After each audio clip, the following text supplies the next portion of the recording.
శ్రీమాత్రే నమః. మా ప్రేక్షక మిత్రులందరికీ కూడాను శుభాకాంక్షలు.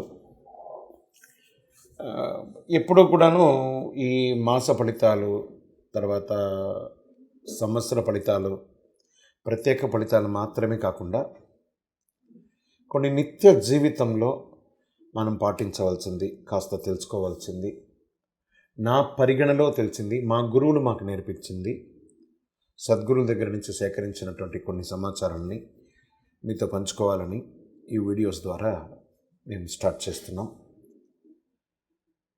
ప్రతి వీడియో కూడా ఒక 2 నిమిషాలు 3 నిమిషాలతో కూడినటువంటి ఒక వీడియోగా ఉంటుంది. ఇది నిజంగా మీ నిత్య జీవితంలో ఇది చాలా అద్భుతాన్ని కల్పిస్తుంది. మీకు నేర్చుకోవడానికి, తెలుసుకోవచ్చు, చాలా విషయ జ్ఞానం కూడా పొందే అవకాశాలు చాలా ఉన్నాయి.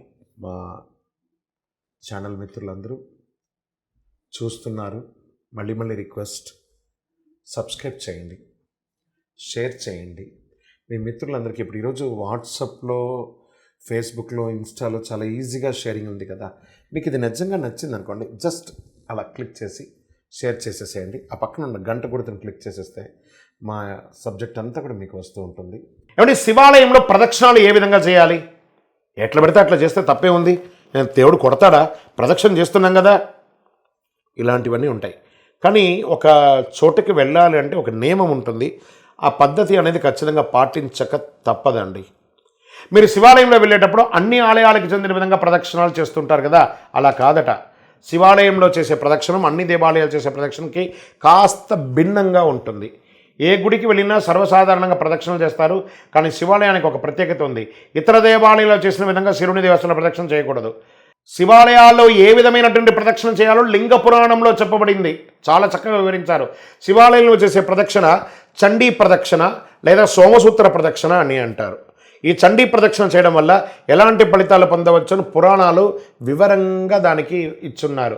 లింగ పురాణంలో శివాలయంలో చేయవలసిన ప్రదక్షిణ గురించి, శివాలయంలో ధ్వజస్తంభం వద్ద ప్రదక్షిణం ప్రారంభించి ధ్వజస్తంభం నుండి చండీశ్వరుని వరకు ప్రదక్షిణం చేసి చండీశ్వరుని దర్శించుకొని అక్కడి నుండి మళ్ళీ వెనక్కి తిరిగి ధ్వజస్తంభం దగ్గరకు వచ్చి ఒక్క క్షణం ఆగి మరల ప్రదక్షిణం మొదలుపెట్టి సోమసూత్ర అభిషేక జలం బయటకు పోవు దారి వరకు వెళ్ళి తిరిగి ధ్వజస్తంభం వరకు రావాలి.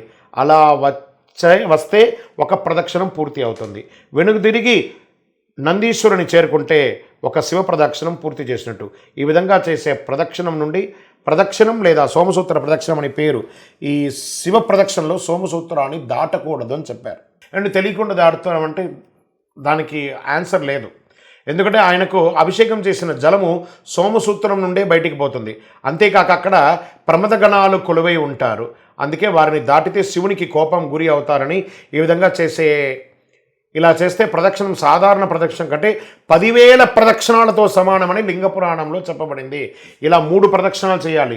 నంది శివునికి మధ్యలో నడవకూడదు, ఎందుకంటే సదా ఆయన చూపులు శివుని మీదే ఉంటాయి. అలాగే చాలామంది ఏ దేవాలయమైనా తెలియక చేసే పొరపాట్లు గర్భగుడి వెనక భాగాన్ని తాకి నమస్కరిస్తూ ఉంటారు. ఆ దేవుణ్ణి తాకలేం కాబట్టి వెనకపోయి ఎలా మొక్కుతూ ఉంటారు, అందరూ తల పెట్టి ఇట్లా రాకుతూ ఉంటారు. అలా చేయకూడదు. గర్భగుడి వెనక భాగంలో రాక్షసులు నివసించి ఉంటారు. వారిని నిద్రలేపినట్టు అవుతుంది. విగ్రహానికి ఎదురుగా నిలబడి ఏ దేవుడు కూడా దేవతా దర్శనం చేయకూడదు. ఎగ్జాక్ట్ దేవుడికి ఎదురుగుండా నిలబడి నమస్కారం చేయకూడదు. ఎందుకంటే విగ్రహం నుండి వెలువడే శక్తివంతమైనటువంటి తరంగాలు నేరుగా మన మీద పడతాయి కాబట్టి దాన్ని తట్టుకునే శక్తి మన శరీరానికి ఉండదు. వాటిని శక్తి మనం భరించలేం కనుక ప్రక్కన నిలబడుకొని ఇలా నమస్కారం చేసి స్వామివారి అనుగ్రహం పొందాలి. ఇవన్నీ కూడాను చేస్తే చాలా మంచిది. ప్రయత్నం చేయండి. విజయోస్తు.